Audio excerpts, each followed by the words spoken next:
ನಮಸ್ಕಾರ ಎಲ್ಲರಿಗೂ. ಇವತ್ತಿನ ವಿಡಿಯೋಗೆ ತಮ್ಮೆಲ್ಲರಿಗೂ ಆತ್ಮೀಯವಾದ ಸ್ವಾಗತ. ಇವತ್ತು ನಿಮಗೆ ಒಂದು ವಿಶೇಷವಾದ ಒಂದು ಸ್ಥಳದ ಬಗ್ಗೆ ತೋರಿಸುವಂಥ ಒಂದು ಪ್ರಯತ್ನವನ್ನು ಮಾಡ್ತೇನೆ. ಹಾಗಾಗಿ ತಾವು ಈ ವಿಡಿಯೋ ಇಷ್ಟ ಆದರೆ ಶೇರ್ ಮಾಡಿ, ಲೈಕ್ ಮಾಡಿ, ಹಾಗೆ ಚಾನಲನ್ನು ಸಬ್ಸ್ಕ್ರೈಬ್ ಮಾಡೋದನ್ನು ಮರೆಯಬೇಡಿ. ಬನ್ನಿ ಹಾಗಿದ್ರೆ ಹೊರಡೋಣ. ವೀಕ್ಷಕರೇ, ನೀವು ನೋಡ್ತಾ ಇದ್ದೀರಾ ಒಂದು ಸುಂದರವಾದ ಪ್ರಕೃತಿ ಮಡಿಲು. ಬಹಳನೇ ತುಂಬ ಪ್ರಶಾಂತವಾದ ಒಂದು ಅದ್ಭುತವಾದ ಸ್ಥಳ ಅಂತಲೇ ಹೇಳ್ಬೋದು.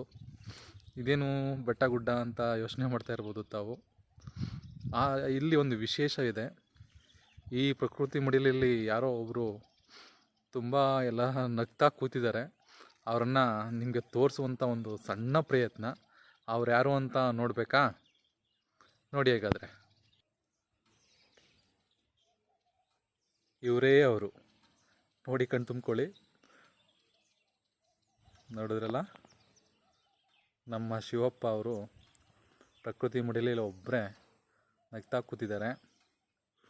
ಒಂದು ಅದ್ಭುತವಾದ ಸ್ಥಳ ಅಂತಲೇ ಹೇಳ್ಬೋದು ಇದನ್ನು. ಇತ್ತೀಚಿನ ದಿನಗಳಲ್ಲಿ ಒಂದು ಸಾಮಾಜಿಕ ಜಾಲತಾಣದಲ್ಲಿ ಒಂದು ಪ್ರಸಿದ್ಧವಾದ ಒಂದು ರೀಲ್ಸು ಇಲ್ಲಿ ನೀವು ಪ್ರಸಿದ್ಧಿ ಪಡೆದನ್ನು ತಾವು ನೆನೆಸ್ಕೋಬೋದು. ಇದೆಲ್ಲಿ ಎಲ್ಲಿ ಅಂತ ತುಂಬ ಜನ ಪ್ರಶ್ನೆ ಉಟ್ಕೊಳ್ಳುತ್ತೆ. ಇದು ಒಂದು ಸ್ಥಳ ಅಂದರೆ ನಮ್ಮ ಯಳಂದೂರಿನ ಪಕ್ಕದಲ್ಲೇ ಇರುವಂಥ ಅಲ್ಕೆರೆ ಅಗ್ರಹಾರ ಸಮೀಪ ಇರುವಂಥ ಒಂದು ದೇವಸ್ಥಾನವಾಗಿದೆ. ನಮ್ಮ ಒಂದು ಶಿವನ ಒಂದು ದೇವಸ್ಥಾನವಾಗಿದೆ ಇದು ಹೇಗೆ ಬಂತು, ಏನು ಬಂತು ಅಂತ ಒಂದು ಮುಂದೆ ತಿಳಿಯುವಂಥ ಒಂದು ಪ್ರಯತ್ನವನ್ನು ಮಾಡೋಣ. ಬನ್ನಿ, ನಾವು ಹತ್ತಿರದಿಂದ ದರ್ಶನ ಪಡ್ಕೊಳ್ಳೋಣ.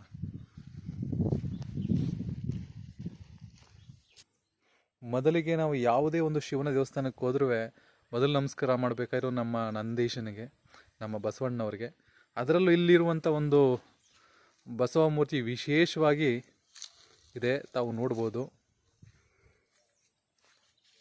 ಅವರು ಶಿವನನ್ನ ಹಿಂಗಂತ ನೋಡ್ತಾ ಇದ್ದಾರೆ.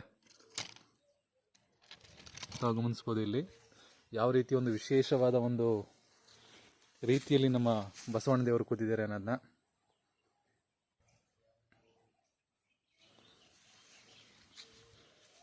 ನೋಡಿ, ಒಂದು ಅದ್ಭುತವಾಗಿ ಇರುವಂಥ ಒಂದು ಜಾಗ.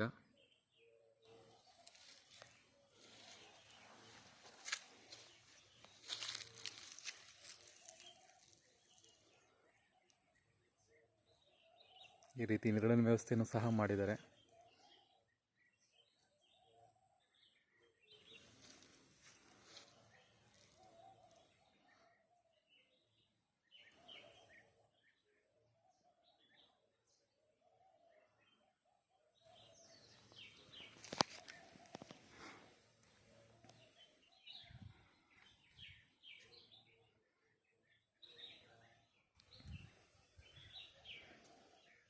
ಒಂದು ಅದ್ಭುತವಾದ ಕಲಾಕೃತಿ ತಾವು ನೋಡ್ತಾ ಇದ್ದೀರಾ.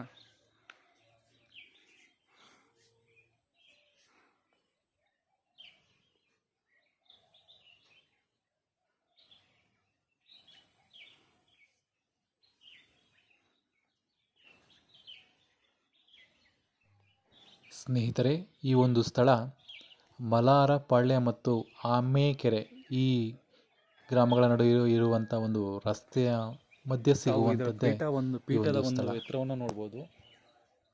ಸರಿಸುಮಾರು ಒಂದು 7 ರಿಂದ 8 ಅಡಿ ಪೀಠ ಇದೆ. ಪೀಠದ ಮೇಲೆ ಆ ಪುತ್ಥಳಿಯನ್ನು ನಿರ್ಮಾಣ ಮಾಡಿರೋದು. ಇಲ್ಲಿ ಪ್ರತಿ ಮೂಲೆಯಲ್ಲೂ ಸಹ ಬಸವದೇವರನ್ನು ಇರಿಸಿದ್ದಾರೆ. ಇಲ್ಲಿ ತಾವು ಕಾಣ್ಬೋದು. ಆ ಪಿಲ್ಲರ್ ಮೇಲೆ ಬಸವ ಮೂರ್ತಿಗಳು 4 ದಿಕ್ಕಿಗೆ ಇದೆ. ವಿಶೇಷ ಅಂದರೆ ಬಸವ ಮೂರ್ತಿಗಳು 2 ಅಡಿ ಇದೆ. ಇಲ್ಲಿ ತಾವು ಕಾಣ್ಬೋದು.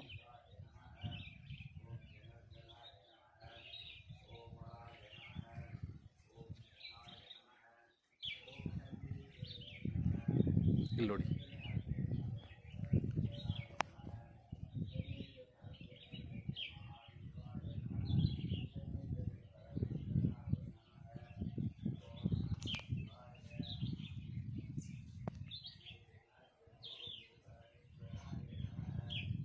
ಜಟಾಧಾರಿ ಶಿವನನ್ನು ನೋಡ್ಬೋದು ತಾವು.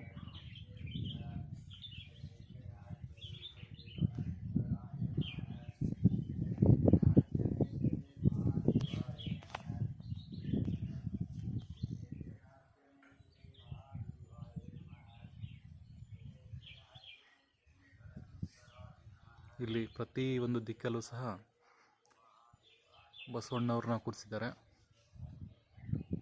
ಮೇಲೆ ನೆರಳಿನ ವ್ಯವಸ್ಥೆಗೋಸ್ಕರ ಶೀಟನ್ನು ಹಾಕಿರೋದನ್ನು ತಾವನ್ನು ಕಾಣ್ಬೋದು.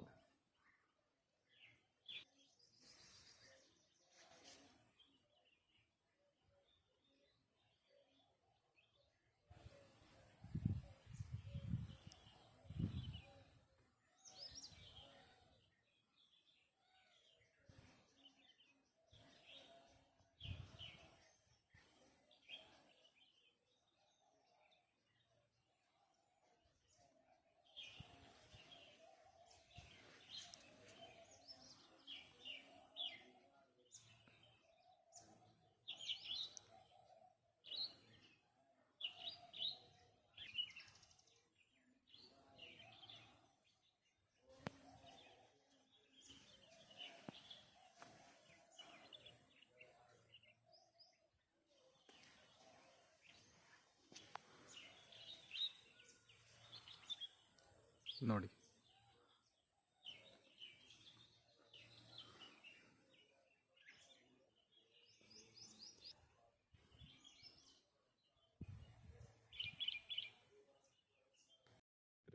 ಇಲ್ಲಿರುವಂಥ ಈ ಒಂದು ಶಿವನ ಪುತ್ಥಳಿ ಇತ್ತೀಚಿನ ವರ್ಷಗಳಲ್ಲಿ ಆಗಿರೋದು.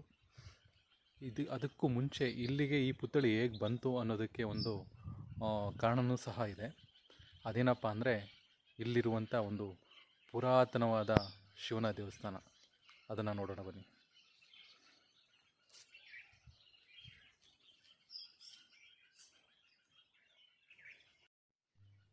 ತಾವು ಇಲ್ಲಿ ನೋಡ್ತಾ ಇರುವಂಥ ಒಂದು ಶಿವನ ದೇವಸ್ಥಾನ.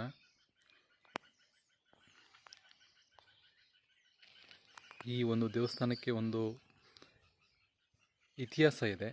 ಅದೇನು ಅಂತ ನಮ್ಮ ಗುರುಗಳನ್ನ ಕೇಳಿ ತಿಳ್ಕೊಳ್ಳೋಣ ಬನ್ನಿ ವೀಕ್ಷಕರೇ. ತಾವು ನೋಡ್ತಾ ಇರ್ಬೋದು, ಇಲ್ಲಿ ಒಂದು ಪ್ರಕೃತಿ ವಿಸ್ಮಯ ಅಂತಲೇ ಹೇಳ್ಬೋದು. ಪ್ರಶಾಂತವಾದ ವಾತಾವರಣ. ಇಲ್ಲಿ ಶಿವಬಾಬಾ, ನಮ್ಮ ಶಿವ ಬಂದು ನೆಲೆಸಿರೋದು.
ವೀಕ್ಷಕರೇ, ಇದು ಪ್ರಥಮವಾಗಿ ಚಿತ್ರೀಕರಣ ಮಾಡ್ತಿರುವಂಥ ಒಂದು ಸ್ಥಳ. ಇಲ್ಲೇ ಇರುವಂಥ ಒಂದು ಎಷ್ಟು ಲಿಂಗ ಬರುತ್ತೆ ಗುರುಗಳಲ್ಲಿ? 108 ಲಿಂಗಗಳಿರುವಂಥ ಒಂದು ಪವಿತ್ರವಾದ ಸ್ಥಳ. ತಾವು ನೋಡ್ತಾ ಇರ್ಬೋದು.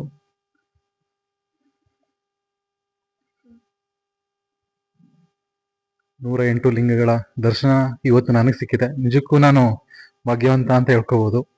ಇದು ಸಾಧ್ಯವಾಗಿದ್ದು ನಮ್ಮ ಗುರುಗಳು ಕರ್ಕೊಂಡ್ಬಂದ್ರು. ತುಂಬಾ ತಾಳ್ಮೆ ಇದೆ ಅವ್ರಿಗೆ. ತಾವು ನೋಡಿ, 108 ಲಿಂಗಗಳ ದರ್ಶನ ಆಗ್ತಾ ಇದೆ.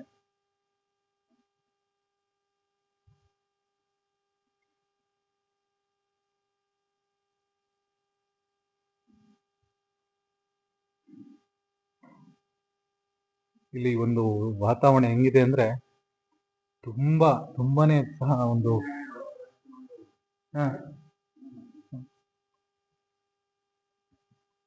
ಒಂದು ಅದ್ಭುತವಾದ ಒಂದು ಸ್ಥಳ ಸ್ನೇಹಿತರೆ. ಇನ್ನೂ ಹೆಚ್ಚಿನ ಮಾಹಿತಿಯನ್ನು ಗುರುಗಳನ್ನ ಕೇಳಿ ಪಡೆಯೋಣ ಬನ್ನಿ. ಹೇಳಿ, ಇವಾಗ ಹೇಳಿ. ನನ್ನ ಪಿ ರಾಮು ಅಂತ ನನ್ನ ಹೆಸರು. ಅಂದರೆ ಇತಿಹಾಸ ಅಂದರೆ ಏನು ಸರ್, ನನಗೆ ಅಷ್ಟು ಗೊತ್ತಿಲ್ಲ. ನಾವು ವಿದ್ಯಾವಂತನೂ ಅಲ್ಲ, ಕರೆದಿದ್ದೇನೆ ಸೇವೆ ಮಾಡ್ತಾ ಇದ್ದೀನಿ ಭಗವಂತನ. ಇತಿಹಾಸ ಅಂದರೆ ಹಿಂದೆ ಉಳಿದದ್ದು ಸರ್ ಅಂತಂದ್ರೆ ಸರಿ ಸರ್ ಅಂದ. ಆಮೇಲೆ ಇದೇನು ಸರ್, ಮುಂದೆ ಇದು ಇನ್ನೊಬ್ಬನಿಗೆ ಇದಾಯ್ತದೆ ಅಂತ. ಸರಿ ಸರ್, ಒಪ್ಕೊಳ್ತೀನಿ. ಈಗ ನಿಮಗೆ ಎಷ್ಟು ಸರ್ ಏಜ್ ಇರ್ಬೋದು? ನನಗೊಂದು 65 70 ಆಗೈತೆ ಅಂತಂದರೆ ನಾನು ಕೇಳೋದು, ನನಗೊಂದು 55 ಆಗೈತೆ. 55 ಆಗೈತೆ ನನಗೆ. 55 ವರ್ಷ 60 ವರ್ಷ ಆಗೈತೆ ಸರ್. ಈಗ ನಾ ಇತಿಹಾಸ ಹೇಳ್ತಾ ಬಂದರೆ ಒಂದು 10 ವರ್ಷನೇ ಆಗ್ಬೋದು, 5 ವರ್ಷನೇ ಆಗ್ಬೋದು, ನಾಳೆನೇ ಮುಗಿಬೋದು. ನಾವು ಬದುಕ್ತೀವ, ಸತ್ತೋಗ್ತೀವ ಗೊತ್ತಿಲ್ಲ. ಸಪೋಸ್ ನಾ ಹೇಳ್ತಾ ನೀವು ಚೆನ್ನಾಗಿರಿ, ನೀವೇ ಐಕ್ಯ ಆಗ್ಬಿಟ್ರಿ ಅಂದ್ಕೊಳ್ಳಿ. ಅವಾಗ ನೀವು ಬರ್ದದ್ದು ಅದು ನಿಜನ ಸುಳ್ಳ? ಸಪೋಸ್ ನಾನೇ ಐಕ್ಯ ಆಗ್ಬಿಡ್ತೀನಿ ಅಂದ್ಕೊಳ್ಳಿ, ನಾ ಹೇಳಿದ್ದು ಮುಗಿದಿರೋದಿಲ್ಲ, ಅದು ನಿಜನ ಸುಳ್ಳ? ಅದಕ್ಕೆ ಇತಿಹಾಸ ಈಶ್ವರನ ಒಬ್ಬನೇ. ಯಾರು? ಇತಿಹಾಸ ಅನ್ನೋ ಒಂದು ಶಬ್ದ, ಒಂದು ವಿಷ್ಣು, ಒಂದು ಶಿವ. ವಿಷ್ಣುನೇ ಶಿವ, ಶಿವನೇ ವಿಷ್ಣು.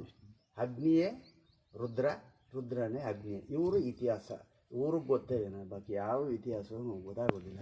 ನಾವು ಅದನ್ನು ಬಳಸೋಕೆ ಹೋಗೋದು ಸುಳ್ಳು ಆಗ್ಬಿಡ್ತದೆ, ಕೆಲವು ಸುಳ್ಳು ಆಗ್ಬಿಡ್ತದೆ. ಆಗೇನು ಮಾಡ್ತೀರಿ? ಧರ್ಮ ಉಳಿದಿಲ್ಲ. ಇವಾಗ ಇತಿಹಾಸ ಅಂದರೆ ಇದ್ದದ್ದು. ಈಗ 40 ವರ್ಷ ಅಂತಂದೆ ನಾನು, 39-40 ವರ್ಷ ಇಲ್ಲಿಗೆ ಈ ಆಯುಸ್ಸು. ಇದಕ್ಕೆ ಹಿಂದೆ ಇಲ್ಲಿ ನಾನು ನೆಲಗೊಡ್ತೀನಿ ಅಂತ ಅವನಿಗೆ ಆಗಲೇ ಗೊತ್ತು.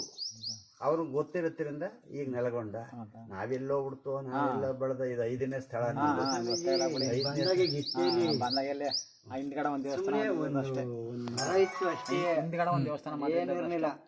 ಇವ್ರು ಬಂದ್ಮೇಲೆ ಇಷ್ಟು ಇಂಪ್ರೂವ್ ಮಾಡಿದ್ರು ಸರ್. ಇವರು ನಮ್ಮೂರಾಗೆ ಗೊತ್ತಿಲ್ಲ, ಇವ್ರು ಪೂಜೆ ಮಾಡಿದವ್ ಊರೇ ಮರಪಾಳ ದೇವರಳ್ಳಿ ಮೇನ್ ನಮ್ಗೆ ತಾಯಿ ಮನೆ ಐತಿ. ಆಮೇಲೆ ಗೊತ್ತಾಯ್ತು ಇಂಪ್ರೂವ್ ಆಯ್ತು ಎಲ್ಲ. ಕೊಳದಲ್ಲಿ ನೀರ್ ತಕ ಬಂದು ಇವ್ರು ಪೂಜೆ ಮಾಡ್ತಿದ್ದೆ ಸರ್, ಬಿಂದ್ಗಲಿ. ಸರಿ ಸರ್. ಅದು ಕಾಡು, ಇದು ಕಾಡು. ಹೌದು, ನೋಡಿದ್ರೆ ಗೊತ್ತಾಗುತ್ತಲ್ಲ ಸರ್, ಇದು ಕಾಡು. ಹೌದು. ಅವ್ರು ಬಿಂದ್ಗಲ್ ನೀರ್ ತಕೊಂಡ್ಬಂದು ಆಗ್ಲೂ ಭಯ. ಆದ್ರೂ ಇವರು ದೇವ್ರು ಇವ್ರನ್ನ ಇಲ್ಲಿ ನೇಮಕ ಮಾಡಿದ್ರು. ಹೌದು. ಇವರು ಬಂದು ಅವರು ಸ್ನಾನ ಮಾಡಿ ನೀರ್ ತಂದು ಪೂಜೆ ಮಾಡಿ ಮಂಡ್ಯ ಸಣ್ಣ ಅವ್ರು ಭಾಳ ಗ್ರ್ಯಾಂಡ್ ಆಗಿ ಮಾಡ್ತಾರ ಅವಾಗ. ಹೌದು ಸರ್. ಶಿವರಾತ್ರಿಗೆ ಶಿವರಾತ್ರಿ ಬೆಳಗಾನ ಪೂಜೆ ಇರುತ್ತೆ, ಜಾಗರಣೆ ಇಲ್ಲೇ ಆಗುತ್ತೆ. ಪ್ರಸಾದ ಎಲ್ಲ ಉಂಟು, ಏನಪ್ಪ ಅಂದ್ರೆ ಒಂದು ಇದಿಷ್ಟೇ. ನಾವು ದೇವರು, ನಾವು ದೇವಸ್ಥಾನ ಅಂತ ಅಂದ್ಮೇಲೆ ಆ ದೇವ್ರದೇ. ಹೌದು. ಇತಿಹಾಸ ಹೇಳಂದ್ರೆ ನಾ ಅರ್ಧದ ಮಾತ್ರ ಹೇಳ್ತೀನಿ. 40 ಹಿಂದೆ ನಮಗ್ ಗೊತ್ತಿಲ್ಲ. ಅದು ಸುಳ್ಳ. ನಾವೇನ್ ಮಾಡ್ಬೇಕು ಅಂದ್ರೆ, ಇವತ್ತು ನೀವು ಬಂದಿದ್ದೀರಿ ಅಪ್ಪ, ನಾನು ನೋಡಿದ ಜಾಗ ಪವಿತ್ರವಾದ ಸ್ಥಳ ಚೆನ್ನಾಗೈತೆ ಅಪ್ಪ. ಸಿದ್ಧಗಂಗೆಯವರು ಬುದಿಯವ್ರು ಬಂದಿದ್ರು. ಸಿದ್ಧಗಂಗೆಯವರು ಅಲ್ಲಿ ನನ್ನ ಗಮನಿಸ್ಲ, ಇಲ್ಲಿ ನೋಡ್ಬಿಟ್ಟು ತುಂಬಾ ಖುಷಿ ಪಟ್ರು ನನ್ನನ್ನು. ಸಿದ್ಧಗಂಗೆ ಅವಾಗ ಅವರು ಎಲ್ಲ ಒಂದ್ ಮಾತು ಎಲ್ಲ ಬಳಸ್ಬಿಟ್ಟು ಒಂದ್ ಮಾತಂದ್ರು, ಈ ಜಾಗದಲ್ಲಿ ಈಶ್ವರನ ನೋಡಬೇಕು ಅಂದ್ರೆ ತಗ್ಗಿ ಬೊಗ್ಗಿ ಹೋದ್ರೆ ಈಶ್ವರನ ದರ್ಶನ ಕಾಣಬಹುದೇನ. ನಾನು ಅಂತ ಬಂದ್ರೆ ಈ ಜಾಗದಲ್ಲಿ ಯಾರು ಉದ್ಧಾರ ಆಗೋದಿಲ್ಲ ಹೇಳ್ಬಿಟ್ರು ಅವರು. ಸಿದ್ಧಗಂಗೆ ಸುತ್ತೂರ್ನವ್ರು ಬಂದಿರು. ಅವ್ರೇನಂದ್ರು, ಭಗವಂತನ ನೇಮಕ, ನಮಗೇನೋ ಅರಿವು ಆಗೋದಿಲ್ಲ ಇದು ಅಂತಂದ್ರು ಅವರು. ಸುತ್ತೂರು ಬುದ್ಧಿಯವ್ರು ಹಂಗಂದ್ರು, ಸಿದ್ಧಗಂಗೆ ಬುದ್ಧಿಯವ್ರು ಹಿಂಗಂದ್ರು. ತಗ್ಗಿ ಬೊಗ್ಗಿ ಹೋದ್ರೆ ಈಶ್ವರನ ಕಾಣಬಹುದು, ನಾನು ಅಂತ ಬಂದ್ರೆ ಯಾರು ಉದ್ಧಾರ ಆಗೋದಿಲ್ಲ ಈ ಜಾಗ. ಸುತ್ತೂರು ಬುದ್ಧಿಯವ್ರು ಮಾತ್ರ ಇದು ಒಳ್ಳೆ ಜಾಗ, ಏನು ಅಂತ ನಾವು ಹೇಳೋಕ್ಕಾಗಲ್ಲ. ಒಂದೇ ಸೃಷ್ಟಿ ಮಾಡೋದು, ಜಾತಿ ಕುಳನೂ ಇಲ್ಲ ಅದರಲ್ಲಿ. ಇವನು ಬಂದ್ಬಿಟ್ಟು ಇವನು ಕೊಡ್ತಾನಲ್ಲ, ಇವನು ಯಾಕೆ ನಾವು ತಿನ್ಬೇಕು, ಬೇಡ ಕಣ ಅಂತ. ಆ ಪ್ರಸಾದ ಯಾರ್ದು? ಈಶ್ವರಂದು. ಆ ಜಾತಿ ನೋಡಿದಾಗ ಬೇಡ ಅಂತಂದಾಗ ಅವನು, ನಾವು ಇನ್ನೊಂದು ಜನ್ಮ ನಾಯಾಗಿ ಉಡಬೇಕು, ಹಂದಿಯಾಗಿ ಉಡ್ಬೇಕು, ಆ ಪ್ರಸಾದ ತಿನ್ನಬೇಕು. ಅದು ಪ್ರಸಾದ ಅಲ್ಲ, ಪ್ರಸಾದ ತಿಂದಿರು ಮಲಬದ್ಧತೆ ಅದು ಹುಡುಕೋದು. ಅದನ್ನು ಅರ್ಥ ಮಾಡ್ಕೋಬೇಕು. ಕೆಲವೆಲ್ಲ ಭಾರಿ ದೊಡ್ಡದೇ ಇರ್ತದೆ, ನಾವೇನು ಮಾಡಬೇಕು, ಏನು ಅವನ ಸೃಷ್ಟಿಲಿ ಇದಿರ್ತದೆ. ನಮ್ಮ ಧರ್ಮ ಏನು ಹೇಳ್ತೇವೆ, ನಾವು ಇವಾಗ ಒಂದು ಹೋಮ ಯಜ್ಞಾದಿಗಳೆಲ್ಲ ಮಾಡ್ತೀವಿ, ದೇವಸ್ಥಾನದ ಯಜ್ಞ ಮಾಡ್ತೀವಿ. ನಾರಾಯಣನ ಹೆಸರು ಹಿಡಿದು ಮಾಡ್ಬೋದು, ವಿಷ್ಣು ಹೆಸರು ಹಿಡಿದಿರ್ಬೋದು, ಶಿವನ ಹೆಸರು ಹಿಡಿದು ಮಾಡ್ಬೋದು. ಆ ಹೋಮ ಯಜ್ಞಾದಿಗಳು ಮಾಡುವಾಗ ಏನಾಯ್ತು ಅಂದರೆ, ಅದನ್ನು ನಾವೆಲ್ಲ ಪೂರ್ಣಾವತಿ ಮಾಡಿದಾಗ ಒಂದು ನೇಮ ಇರುತ್ತೆ. ಆ ನೇಮದಂತೆ ನೀವು ನಡ್ಕೊಂಡು ಹೊರಟೋದ್ರೆ ಒಂದು ದೇವರು. ನೀವು ಒಂದು ನಿರ್ಣಯ ಮಾಡ್ತೀರಿ ಕರೆಕ್ಟಾಗಿ ಮಾಡಿಕೊಂಡ್ರೆ ಅದು ದೇವರು. ಒಂದು ನಿರ್ಣಯ ತೀರ್ಪು ತಗೊಳ್ತೀರಿ ಅದು ಸರಿಯಾಗಿ ಮಾಡಿದ್ರೆ ಅದು ದೇವರು. ಒಂದು ನ್ಯಾಯ ಮಾಡ್ತೀರಿ ಧರ್ಮವಾಗಿ ಅವರೆಲ್ಲ ಒಪ್ಕೊಳ್ಬೇಕು. ನ್ಯಾಯ ನಾವು ಎರಡು ಕಡೆ ಕೊಡೋಕ್ಕಾಗೋದಿಲ್ಲ. ಒಬ್ಬ ಬೈತೇನೆ ಬೋಳೆ ಯಾರು ಒಂದ್ ಕಡೆ ಸೋಲ್ಬೇಕು ಒಂದ್ ಕಡೆ ಗೆಲ್ಲಬೇಕು ನೋಡಿ. ಅದನ್ನು ಧರ್ಮವಾಗೇ ಮಾಡಬೇಕು. ಇವು 4 ಮಾಡ್ಬೇಕಾದ್ರೆ ಮೇನ್ ಧೈರ್ಯ ಮುಖ್ಯವಾಗಿರ್ಬೇಕು. ಧೈರ್ಯ ಇದ್ರೆ 4 ಸಾಧಿಸ್ಬೋದು. ಏನಾರು ಮಾಡ್ಬೋದು ಮಾಡಿ ಭಗವಂತನ ಒಪ್ಸೈತೆ. ಇಷ್ಟೊಂದು ಸವಿಸ್ತಾರವಾಗಿ ಮಾಹಿತಿ ಕೊಟ್ಟಿದ್ದೀರಾ. ನಿಮಗೆ ನಮ್ಮ ಒಂದು ಚಾನಲ್ ಪರವಾಗಿ ಅನಂತ ಧನ್ಯವಾದಗಳು ಗುರುಗಳೇ. ನಮಸ್ಕಾರ ಗುರುಗಳೇ. ದೇವ್ರು ಒಳ್ಳೇದು ಮಾಡ. ಒಳ್ಳೆಯದಾಗಲಿ ಬನ್ನಿ. ಇವತ್ತಿನ ವಿಡಿಯೋ ವೀಕ್ಷಕರೇ, ವಿಡಿಯೋ ಇಷ್ಟ ಆದರೆ ಲೈಕ್ ಮಾಡಿ, ಶೇರ್ ಮಾಡಿ, ಹಾಗೆ ಸಬ್ಸ್ಕ್ರೈಬ್ ಮಾಡೋದನ್ನ ಮರಿಬೇಡಿ. ಎಲ್ಲರಿಗೂ ನಮಸ್ಕಾರ.